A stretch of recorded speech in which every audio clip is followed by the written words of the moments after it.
File number is 24743FD. This is a tough case. Mr. Lee is represented by attorney Lori Hines. He was charged with operating while intoxicated, third offense, a felony charge. This is, in point of fact, his at least fourth drinking driving offense. His three priors are all in the state of Indiana. Several are quite recent.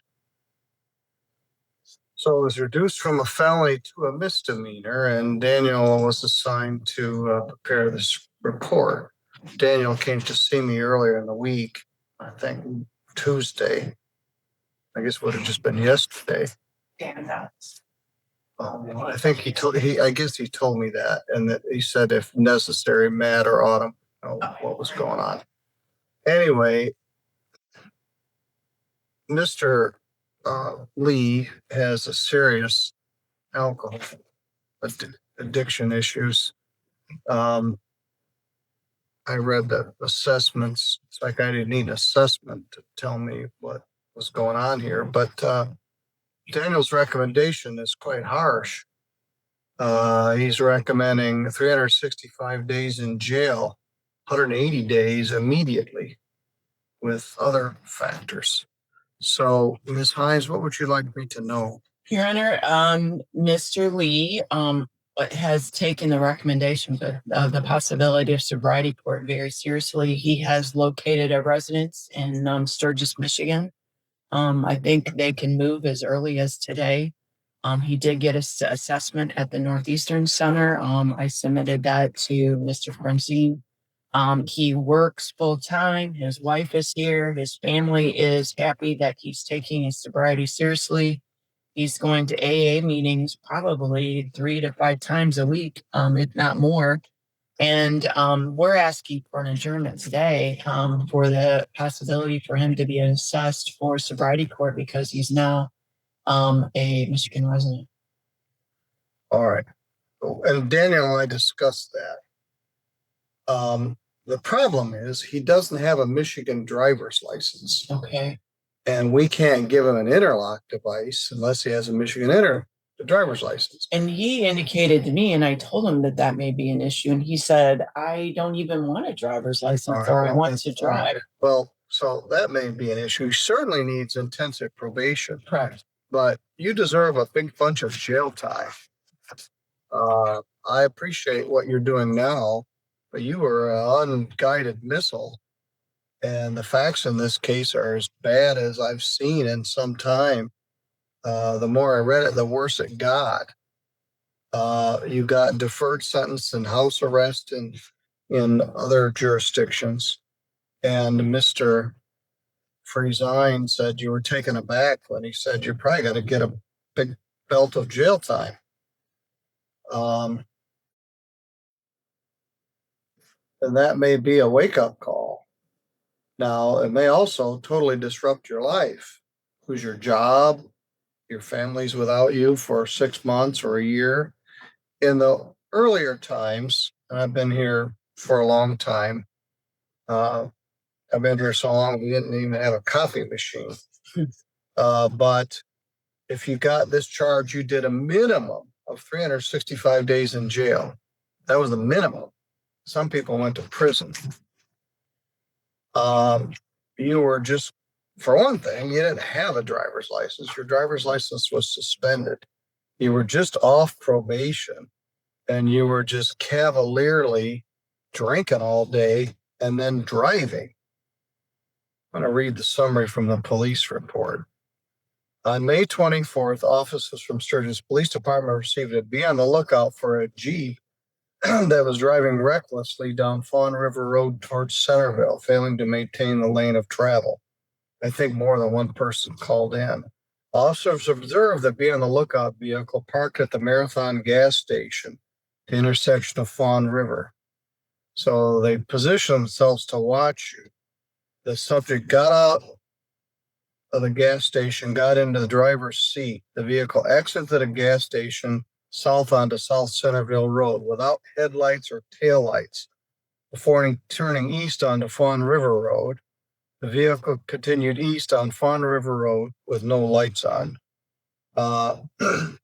swaying back and forth in the lane of travel, crossing over the center line and the fog line. The vehicle then approached the intersection, continued south, then disregarded a stop sign, made a right-hand turn, and then they pulled you over and you said, I only had one drink 3 hours ago. Your blood alcohol was 0.32. For extra measure, you had open Modelo cans in the car. And you're a mess. They have to take you to the hospital at 3-2. So they did actually take you to the hospital. Your blood alcohol then came down. So this was bad. You're dangerous. Dangerous down Swan River Road, dangerous down Chicago Road, driving with no lights on, weaving all over the road, blowing a stop sign, open beer in the car, just like it was another day in the park. We have been struggling recently with Indiana convictions, trying to get a straight answer from the driver license appeal division. We got conflicting answers. I've been doing sobriety court now for more than 12 years, had dozens, maybe hundreds of people go through it. And let's say, like you, somebody has multiple priors in the state of Indiana, including recent ones, and then they get convicted here, charged with a felony, reduced to a misdemeanor. That's really our core group. But then they told us, well, if they have an Indiana convictions, they're not eligible for restoration. You need 2 Michigan ones. And I don't think that is accurate. I know for a fact I've put people in the program before. So we hadn't discussed the fact that you don't want a driver's license because Michigan won't give you one. You can't come into Michigan with 3 recent Indiana drunk driving convictions and a Michigan one and apply for a Michigan license for me to attach an interlock to. I don't think they'll do it. But I'm willing to discuss possibly putting you in the program without the opportunity for a license. There's no reason why this shouldn't have been done before. But I think in defense of your lawyer, you lived in Indiana. And I told her if he lives in Indiana, he's not eligible whether I like it or not. In the meantime, you've moved to Michigan or are moving to Michigan. So her question is, are you eligible now that you're a Michigan resident? Have you actually moved to Michigan yet? Oh, we have started moving some of the stuff into. Where are you moving to? It's I have the address, Your Honor. What town? Sturgis. housing was very scarce when in the surrounding area. It is. It certainly is. Yeah. And I deal with landlord tenant cases every day. And it's hard to find a place to move to. Yeah, we had to purchase a fixer-upper. That's why we haven't fully moved. They had to replace the subfloor and put a new floor in and do some wall work. And All of They've those been trailers working on it. there are old housing stock. Yeah. But the rent is expensive. It's $1,000 with lot and trailer rent. But all right. Mr. Lee told his officers he has attended some classes. He did 3 sessions for OUL second. He's starting going to AA meetings every Tuesday and Thursday. And he did have an appointment with a primary care provider. This officer does not believe that Mr. Lee is considering sobriety court because he knows he needs help for his alcohol consumption, but as a way to stay out of jail and possibly get a license. This officer understands this is not untypical for many of our sobriety court participants, but it does indicate where he is likely of the recovery process. I hope it does work out, but Mr. Lee is able to apply and be accepted in the sobriety court program. However, I'm structuring my recommendations as if he is not. So, sobriety court would be different. Recommendation than 180 days in jail. It wouldn't be no jail. But we'll at least take a look at it. But when it gets to your fourth drunk driving and you're a serious danger to the people here in St. Joe County by drinking all day and driving terribly without a driver's license in the first place. When I used to do the victim impact panel, when I was prosecutor, I started the victim impact panel many years ago. And I would tell people, I'm not going to say that you're never going to drink again. Just don't drive a car. And you were cavalier about driving a car. You didn't have a Michigan or Indiana license, and you're going here, there, and everywhere, just as though you did. Now you, I guess, acknowledge that you can't do that. How are you going to get back and forth to work? Me and my wife, we work on the same shift, same All right, well, that's certainly helpful. schedule. And if there would be any jail time, would there be possible I could do on weekends? Well, 'Cause- it's possible it could either be weekends or work release. okay, because I'm up for a promotion at work, depending on. Well, I'm not stuff. oblivious to the fact that this could cost your job, but you need to get a ticket on the clue bus. You get arrested for drunk driving 4 times, you could do a whole bunch of jail. You could lose your house. Your wife and daughter or wife and son won't have your income. They lose your health insurance, although she has it. It's a big deal. And it's like, well, maybe somebody would give me some deferred jail time or house arrest. Eventually, you're going to get whacked. And I don't know if this is the time or not. But as I read those facts to you, they're just terrible. We've had lots of driving fatalities in our county in the last year. As you know, an assistant prosecutor was killed by the head-on collision. She probably actually talked to you about this case. The man then ultimately died. I don't know. I haven't seen the final result. I don't know whether he had drugs or alcohol or both in his system. The presumption was that he did. Another young man was drunk, leaving the bar and hit a tree on the way home and left a wife and 2 kids with no dad. And I could tell you about 6 or 8 more stories like that just from 2024.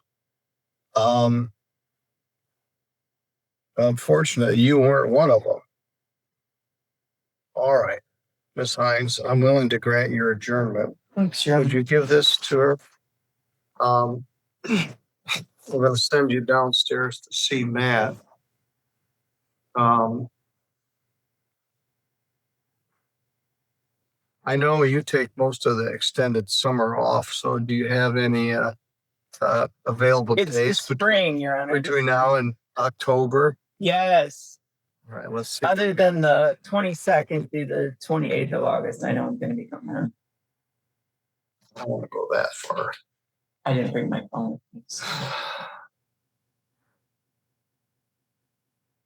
I don't take time off in the summer. I do. You do more than I do. I take it off in the spring. That's when. How about Monday, July 8th? Are you available on that day? I don't know. I'll make it work. What time? Here's Autumn now. Do you have input on this? Come on up. Well, I knew you were delaying it. We'll talk. So I've already reached out to Secretary of State regarding Mr. Lee. She can't tell me definitively if he'll be able to even obtain one.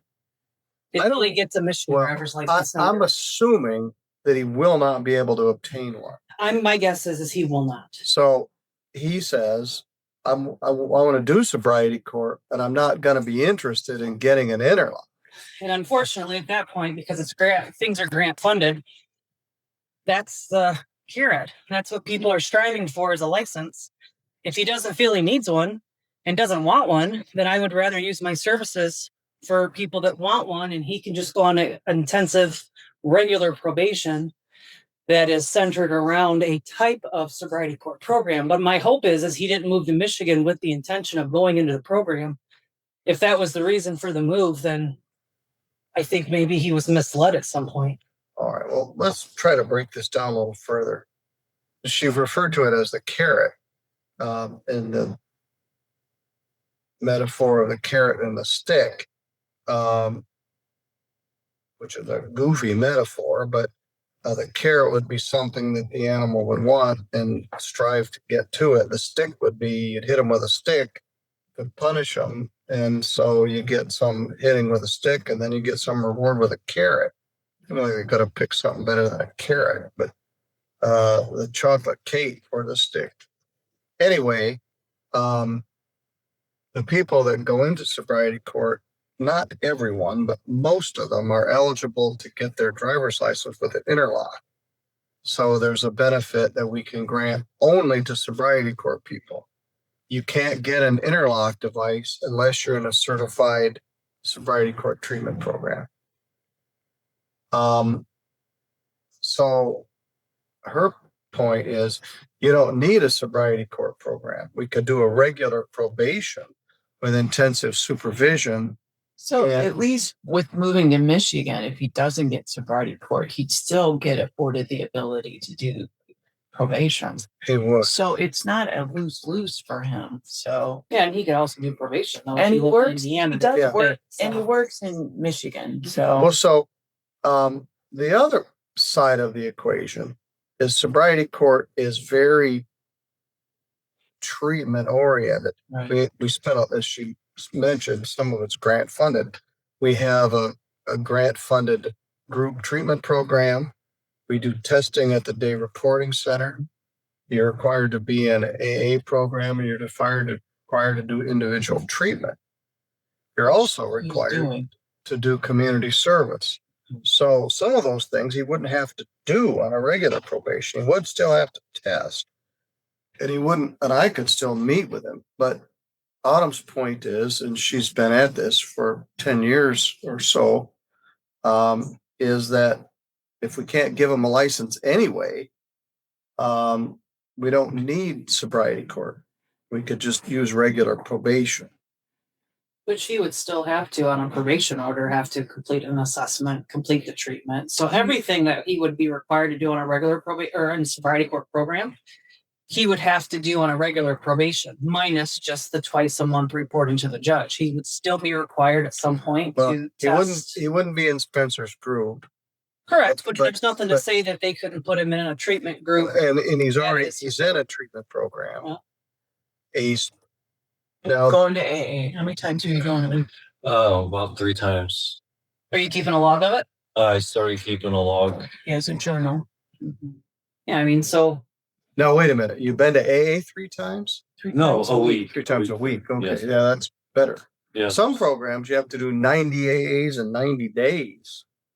But sometimes that's just not feasible. And it's not the same one. He's done the Sturgis. He's done. Yeah, Great, he's I'm done all Three in favor of Rivers. it. Hopefully he got a wake up call that he's not Yeah, going yes, to kill himself or somebody else. I think his wife would Um, confirm that.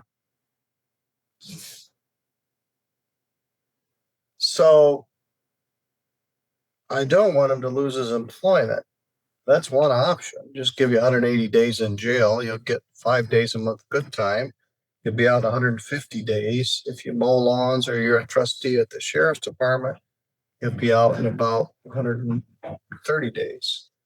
So in the meantime, you're just in jail. And then you get out and I don't have a handle on what you're doing. And I don't also have the prosecutor input. I'm not being critical. They just don't have enough people to go around. But you have been involved in treatment. This only happened in May and it's now June. That's pretty much about as fast as it gets, which is what I prefer. if I'm gonna have somebody in sobriety court, I like to get them right in there shortly after the event.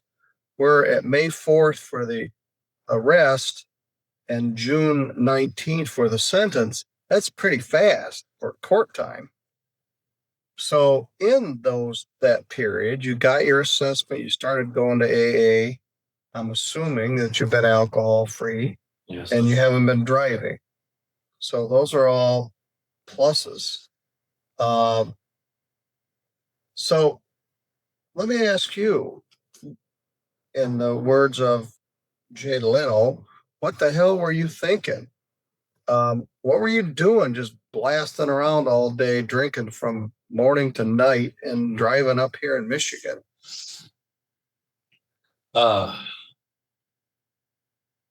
That day I was celebrating, for becoming a grandfather, and I don't have an answer for my terrible actions. I did think which that doesn't help the fact I thought that I had an Indiana license, so at the time, but that doesn't, dedicate for me drinking and driving, because when I went, my license it expired on my birthday, and I had to get a valid license, and I went to the license bureau and I relinquished my license and went with just a state issue ID card. All right. So Autumn, if we do a regular probation, what are you recommending? Well, actually, Dan Frazine completed this He screening. did. My recommendation would be for him to continue treatment, 24 months probation, eligibility to be discharged in 12 months.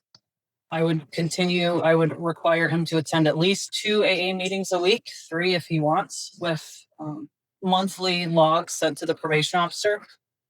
I personally would have him start testing 2 times a week at least, with Yes. possible reductions after 45 days if he can prove sobriety. Victim impact panel. I think this case warrants some jail. Not out for people to lose their jobs, so possibly have him serve a few weekends. More than a few. I'm talking like 60 days. Well, if that's the case, then I would, if it was me, I would request that him be able to go to Twin County, fill out the work release packet program, get it back to them so they can approve it or deny it, Well, and then him be able to turn himself in on Friday night. well, let's talk about that. We have work release. Yes, sir. We used to do it at the jail, and now we do it at Twin County Probation Center. The logistics of that are going to be difficult. It's in Three Rivers. You live in Sturgis. You work in Sturgis. I work White Pigeon. White Pigeon. All right. His wife's his drive to work. All He works second shift, right? All right. Yes, that's right. All right. Well, let's try this. 24 months probation.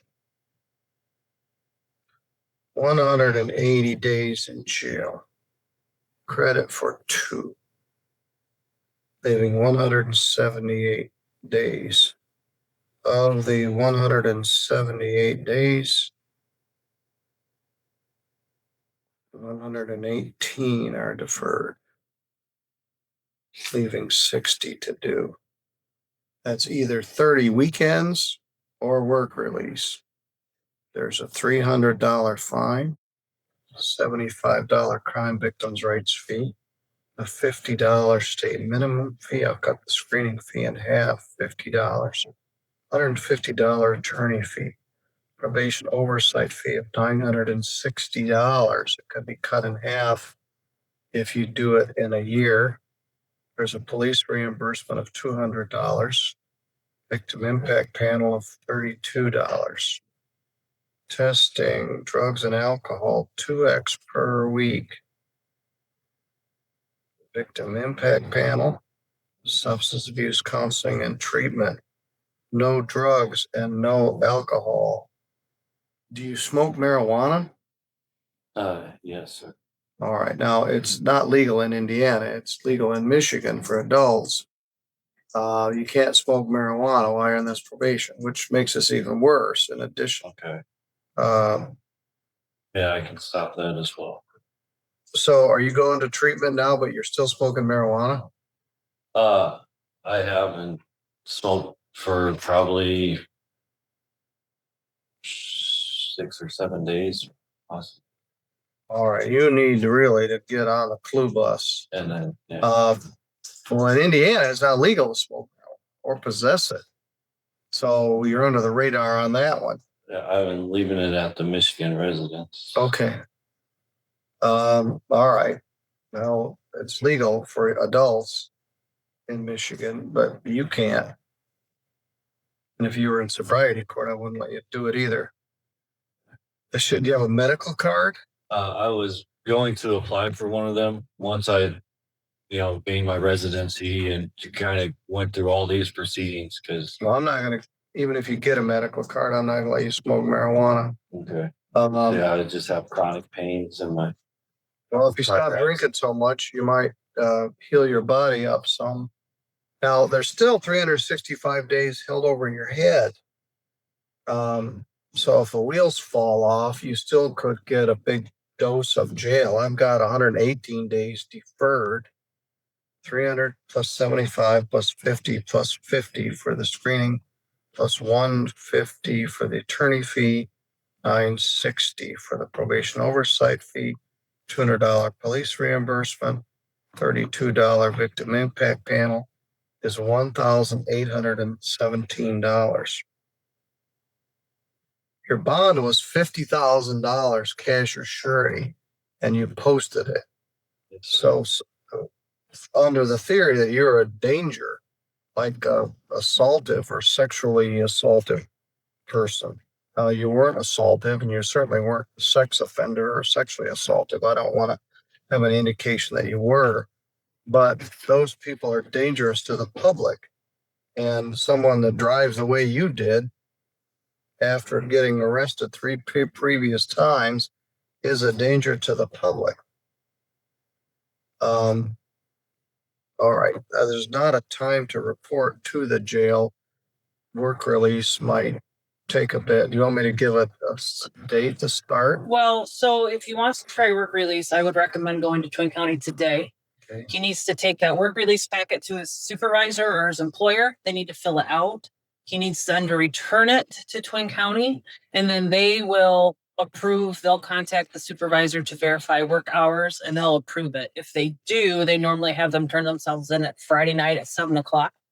That way it would be outside of his works hours. But since he works night, they may have him turn himself in first thing Saturday morning, and then they would pick him up Saturday afternoon, and then he'd have a day and a half to get settled into the probation center to be able to go back to work Monday afternoon.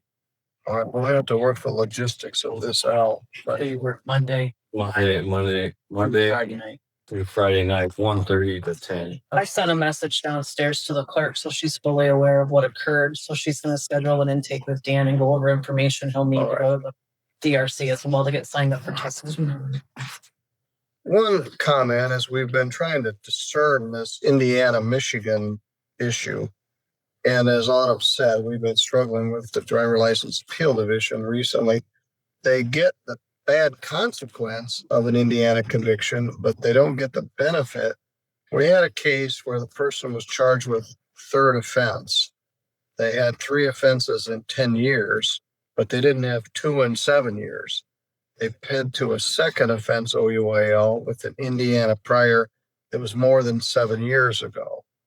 So the person certainly needed services, was a fit for sobriety court, but we're struggling with whether they can get in or not. And they're not going to give you a driver's license in Michigan under these circumstances. Also, you're revoked. It's going to be very difficult for you to ever get a license. However, if you complete the probation and maintain a period of sobriety and do everything that's needed, you can eventually apply here in Michigan for a restored driver's license with the traditional driver license restoration with an interlock. Just wouldn't be through sobriety court. So you go downstairs to probation and take down there. 60 days is a gift. Today's courtroom story is about Mr. Lee, a repeat DUI offender facing serious consequences. This was his fourth drunk driving offense, with 3 prior convictions in Indiana, some very recent. Initially charged with a felony, the case was reduced to a misdemeanor, but make no mistake, the court viewed him as extremely dangerous. The judge didn't sugarcoat it. She called him an unguided missile, someone who repeatedly drinks and drives, putting everyone else at risk. The police report painted a shocking picture. Driving without headlights, swerving across lanes, blowing stop signs, and with open beer cans in the car. His blood alcohol was measured at 0.32, nearly 4 times the legal limit. The defense argued that Mr. Lee is now taking sobriety seriously, attending AA meetings multiple times a week, moving to Michigan, working full-time, and having family support. They asked for a chance at sobriety court, a program designed to help people recover while avoiding long jail time. The judge listened but pointed out a critical problem. Mr. Lee doesn't have a Michigan driver's license, which is required for sobriety court benefits, including the interlock device. More importantly, he openly admitted he doesn't want a license. Without that incentive, sobriety court isn't a viable solution. In the end, the judge balanced caution with opportunity. Mr. Lee was sentenced to 180 days in jail. With part deferred combined with 24 months probation, substance abuse counseling, mandatory AA meetings, regular testing, and strict probation supervision, the message was clear. Repeated reckless behavior has serious consequences. But there's still a path for recovery if he follows the rules. This case isn't just about punishments, it's about preventing future tragedies and keeping the public safe. Mr. Lee's story is a warning. Repeated drunk driving endangers lives, and the court will act decisively when public safety is at stake.